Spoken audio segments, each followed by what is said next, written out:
Sometimes a game just doesn't click with you right away. Maybe it's the art, the trailers, or just the mood you're in when you first come across it. But every once in a while, you go back and realize it's actually doing way more than you gave it credit for. So in this video, I'm going through 7 games that turned out way better than I initially expected, and each one ended up being something I wish I hadn't skipped for so long. Let's get into it. First up, we have a game called Signalis, a game that had a look that immediately stood out, but I kept second guessing whether it was something I'd actually enjoy. I figured it leaned a little too hard into old-school survival horror, and I wasn't sure if I was in the mood for fixed camera angles and slow progression. But once I got into it, it didn't take long to realize how tightly it's built. The game doesn't try to modernize the genre so much as it sharpens it. You move through confined, oppressive environments with a limited inventory, and everything from resource management to basic exploration is designed to make you pause and think. And since ammunition and health items are always in short supply, you're constantly stuck deciding whether it's worth engaging an enemy or just trying to avoid them altogether. The tension doesn't come from cheap jump scares. It comes from knowing you might not be ready for what's in the next hallway, but going anyway. Puzzles are grounded in the world and often tied to in-universe documents or devices. You'll come across codes, patterns, and analog tech that feel like they belong in the world, and solving them adds to the immersion instead of breaking it. Story-wise, it stays vague in a way that works. You pick up pieces through flashbacks, short notes, and visual cues, but it never dumps the full picture on you. Between the cold, industrial setting, the lo-fi visual style, and the sharp sound design, everything feels cohesive and deliberate. It's a slow burn, but one that's worth seeing all the way through.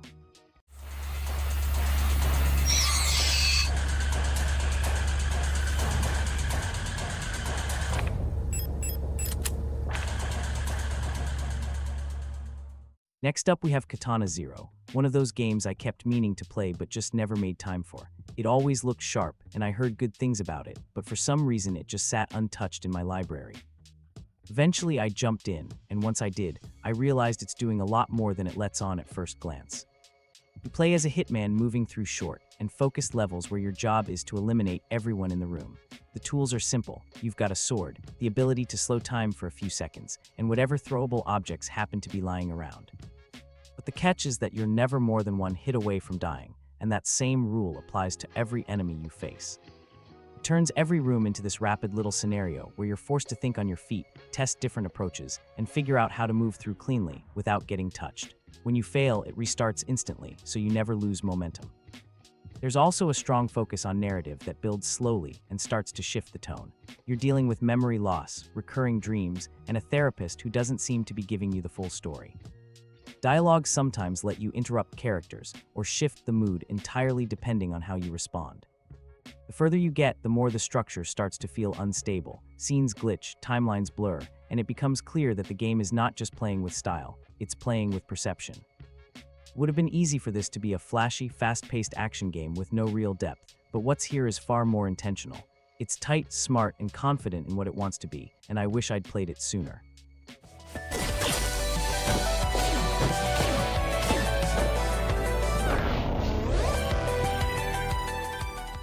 Next on the list, Vampire Survivors. The first few minutes in this game had me a bit disoriented.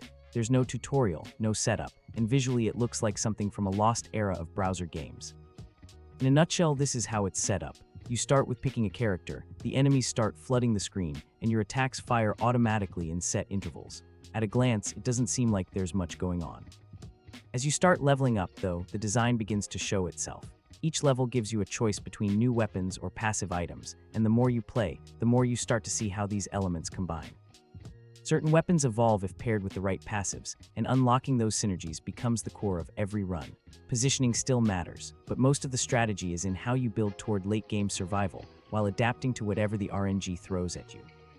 The screen gradually fills with enemies, but the flow stays tight. There's always a sense of progress, and even short runs give you something to work toward. The simplicity up front is what makes it accessible, but the systems underneath are what give it staying power. It's one of those rare games that understands how to reward experimentation without overwhelming the player. There's no wasted time, no filler mechanics. It just focuses on what works and keeps building from there.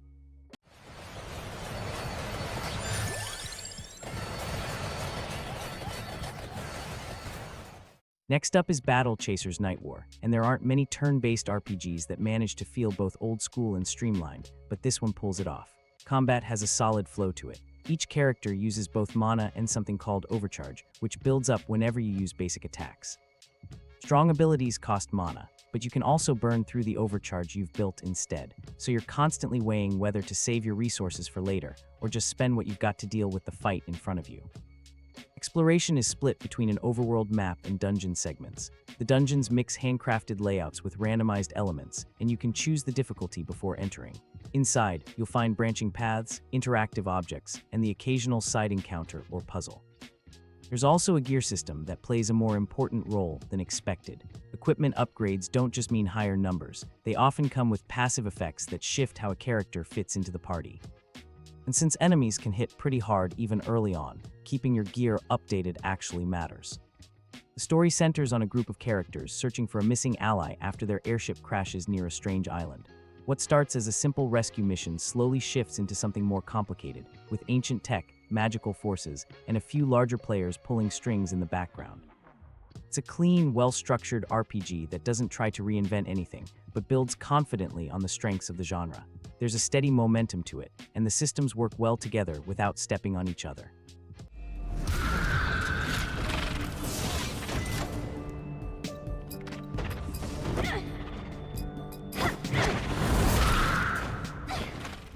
Void Bastards doesn't really explain itself up front, and that works in its favor. Here you find yourself in a comic book-styled prison ship, handed a dead inmate's gear, and sent off to scavenge derelict vessels across a dangerous nebula.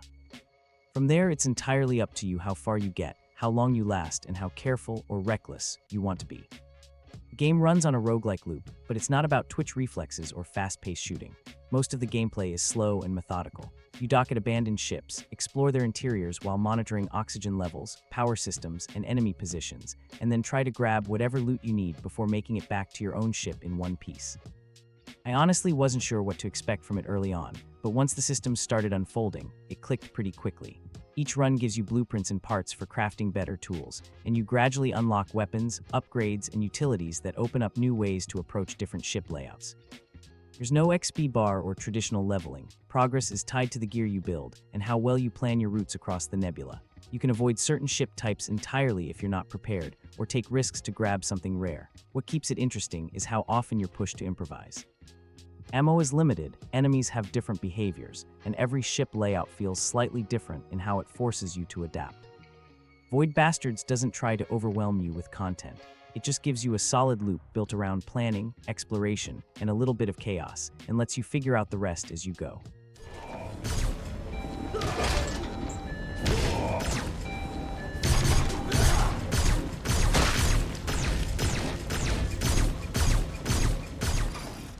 Death's Door opens with a simple setup. You're a crow, working as a soul reaper, sent out to collect a target that doesn't want to be found. That target escapes, and you're dragged into something bigger, involving lost realms and locked-away power. It starts small, but the world slowly unfolds into something much more layered than it first appears. The structure feels a lot like a classic action-adventure game. You move through distinct regions, defeat bosses, and collect new tools that open up previously inaccessible paths. Combat is clean and focused. You've got a light and heavy attack, a dodge roll, a few ranged options, and just enough stamina management to keep you from spamming. I had assumed it might be another minimalist indie action game, but it ended up being much more thoughtfully built than that. Enemies hit hard enough to keep you alert, and the difficulty ramps in a way that feels fair without being too forgiving. Areas loop back on themselves in clever ways, shortcuts connect through spots you barely noticed, and there's a rhythm to exploration that rewards paying attention. None of it is especially complicated, but the progression is tuned so well that it always feels like you're discovering something new, even when you're just circling back. The boss fights are some of the most memorable parts of the game. Each one builds naturally from the area you've just explored, both in mechanics and tone.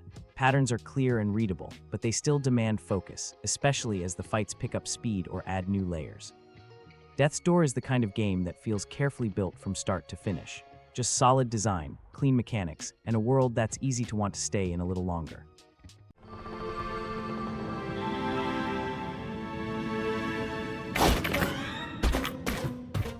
Wrapping things up with a game I initially thought wasn't for me. Fishing and slow-paced exploration didn't exactly sound like something I'd stick with, but Dredge does a lot with that premise, and it's a lot more focused than it looks at first.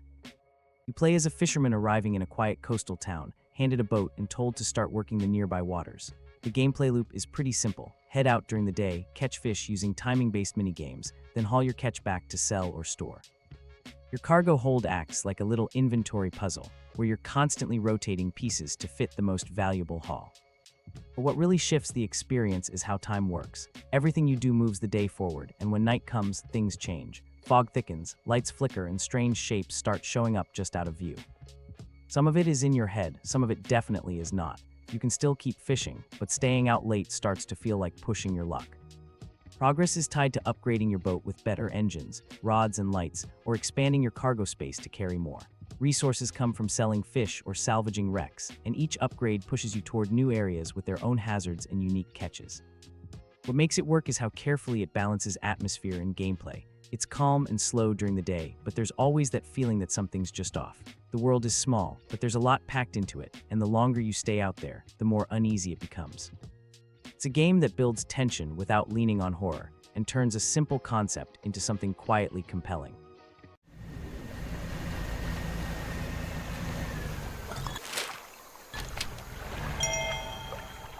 And that's all 7 of them. None of these games made a huge first impression on me, but every single one ended up being worth the time. If you ever had a game like that, something you didn't expect to enjoy that totally clicked later, let me know in the comments. And if you want more videos like this, feel free to like and subscribe. Thanks for watching, and I'll see you in the next one.